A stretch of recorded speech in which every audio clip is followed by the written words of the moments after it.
Sir ನನ್ನ ಹೆಸರು ಪ್ರೇರಣಾ ಅಂತ. ನಂದು ಚಿಕ್ಕನಾಯಕನಹಳ್ಳಿ ಸರ್. ಇದು ತುಮಕೂರು ಸಪ್ತಗಿರಿ ಎಕ್ಸ್ಟೆನ್ಷನಲ್ಲಿ ನನ್ನ ಗಂಡನ ಮನೆ. ಇದು ಅವ್ರ ಹೆಸರು ಪ್ರಜ್ವಲ್ ಶಂಕರ್ ಅಂತ.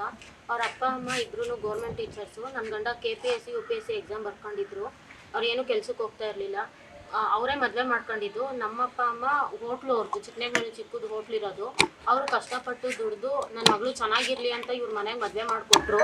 ಅವರು ಎಂಗೇಜ್ಮೆಂಟ್ 20 ಲಕ್ಷ ಖರ್ಚು ಮಾಡಿ ಎಂಗೇಜ್ಮೆಂಟ್ ಮಾಡಿಕೊಟ್ರು. 130 ಗ್ರಾಮ್ ಬಂಗಾರ ಕೊಟ್ಟವ್ರೆ, 2 kg ಬೆಳ್ಳಿ ಕೊಟ್ಟವ್ರೆ. ಇಷ್ಟೆಲ್ಲ ಕೊಟ್ಟಿರೋ ಅವ್ರಿಗೆ ಸಾಲದಂತೆ ಮದುವೆಯಾಗಿ ಬಂದು ಇವ್ರ ಮನೆಗೆ ಬಂದು 4 ದಿವಸದಿಂದನೇ ಸ್ಟಾರ್ಟ್ ಮಾಡಿದ್ರು. ನಾವು ಅಷ್ಟು ಲಕ್ಷ ಖರ್ಚು ಮಾಡಿ ಮದುವೆ ಮಾಡ್ಕೊಂಡಿದ್ದೀವಿ, ಇಷ್ಟು ಲಕ್ಷ ಖರ್ಚು ಮಾಡ್ಕೊಂಡು ಮದುವೆ ಮಾಡ್ಕೊಂಡಿದ್ದೀವಿ, ನಿಮ್ಮ ಅಮ್ಮನ ಮನೆಯಿಂದ ಹೋಗಿ ದುಡ್ಡು ಇಸ್ಕೊಂಡು ಬಾ, ಇನ್ನು ಮುಯಿ ದುಡ್ಡೆಲ್ಲ ಏನಕ್ಕೆ ಬಿಟ್ಟಿದೆ ಅಂತೆಲ್ಲ ಫುಲ್ಲು ನನಗೆ ಟಾರ್ಚರ್ ಮಾಡೋಕ್ಕೆ ಸ್ಟಾರ್ಟ್ ಮಾಡಿದ್ರು. ಇವರು ಅಷ್ಟೇ, ಇವ್ರಿಗೇನು ಕೆಲಸ ಇಲ್ಲ, ನನ್ನ ಗಂಡಂಗೇನು ಕೆಲಸ ಇಲ್ಲ ಅಂತ ಅವ್ರ ಪ್ರೆಷರೆಲ್ಲ ನನ್ನ ಮೇಲೆ ಹಾಕೋರು. ಬರೀ ನಮ್ಮ ಅಪ್ಪ ಅಮ್ಮಂಗೆ ಫೋನ್ ಮಾಡಿ ಬೈಯೋದು, ಬಾಯಿಗೆ ಬಂದಂಗೆ ಬೈಯೋದು, ಕೆಟ್ಟ ಮಾತಲ್ಲಿ ಬೈಯೋದು, ಅವ್ರ ಮೇಲೆಲ್ಲ ಜಗಳ ತೆಗಿಯೋದು. ಸರ್ ಬರೀ ಇದ್ದೇನೆ ನನಗೆ.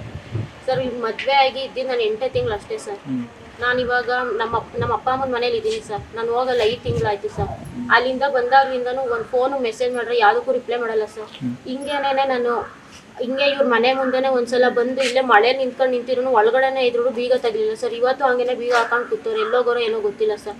ಯಾರೇ ಫೋನ್ ಮಾಡಿದ್ರು ಬರಲ್ಲ ಸರ್. ಪೊಲೀಸ್ ಸ್ಟೇಷನಲ್ಲಿ ಕಂಪ್ಲೇಂಟ್ ಎಲ್ಲ ಆಗೈತೆ.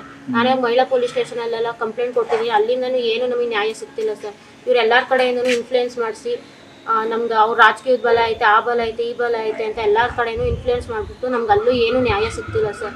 ನಮ್ಮ ಅಪ್ಪ ಅಮ್ಮನ ಮನೆ ಮುಂದೆ ಸಾಲಗಾರರು ಬಂದು ಕೂತವ್ರೆ ಸರ್. ಸರ್ ಇವ್ರ ಮನೇಲೆ ನನ್ನ ಒಡವೆ, ವಸ್ತ್ರಗಳು, ನನ್ನ ಸಾಮಾನುಗಳು ಎಲ್ಲ ಇಲ್ಲೇ ಐತೆ ಸರ್. ಎಷ್ಟೇ ಫೋನ್ ಮಾಡಿ ಮನೆ ಬಾಗ್ಲು ಬಂದ್ರು ಅವ್ರ ಬಾಗ್ಲು ತೆಗಿತಿಲ್ಲ ಸರ್. ನಮ್ಮ ಅಪ್ಪ ಅಮ್ಮಗೂ ಕಷ್ಟ ಐತೆ ಸರ್. ಅವರು ಸಾಲ ಮಾಡಿ ನಮ್ಗೆ ಮದುವೆ ಮಾಡಿರೋದು.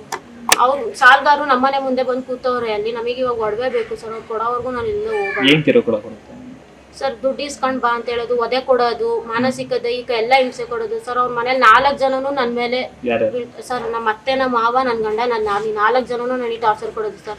ಬೆಳಗ್ಗೆ 11 ಗಂಟೆಯಿಂದ 4:15 ತನಕ ನಾನು ಒಬ್ಳ ಮೇಲೆ ಅವ್ರು 4 ಜನ ಜಗಳಾಡಿರೋದು ಸರ್. ಹೋಗಿ ದುಡ್ಡು ಇಸ್ಕೊಂಡ್ ಬಾ, ಏನಕ್ಕೆ ಹಂಗೆ ಹಿಂಗೆ, ನೀನು ನೋಡೋಕೆ ಚೆನ್ನಾಗಿಲ್ಲ, ದಪ್ಪ ಇದೆಯಾ, ಹಂಗೆ ಹಿಂಗೆ ಅಂತ ಬರೀ ಇಂಥ ಮಾತುಗಳಾಡಿ ಚುಚ್ಚಿ ಮಾತಾಡಿ ನನಗೆ ಸಖತ್ತು ಹಿಂಸೆ ಕೊಟ್ಟವ್ರಿ ಸರ್. ಸರ್ ನನಗೆ ಒಡವೆ ಬೇಕು ಸರ್. ನಮ್ಮ ಅಪ್ಪ ಅಮ್ಮನ ಮನೆ ಮುಂದೆ ಸಾಲಗಾರರು ಬಂದು ಕೂತವ್ರೆ. ಅವರಿಗೆ ನಾನು ಒಡವೆ ಇಲ್ದಲೆ ನಾನು ಅವ್ರ ಸಾಲ ತೀರ್ಸಕ್ಕಾಗಲ್ಲ.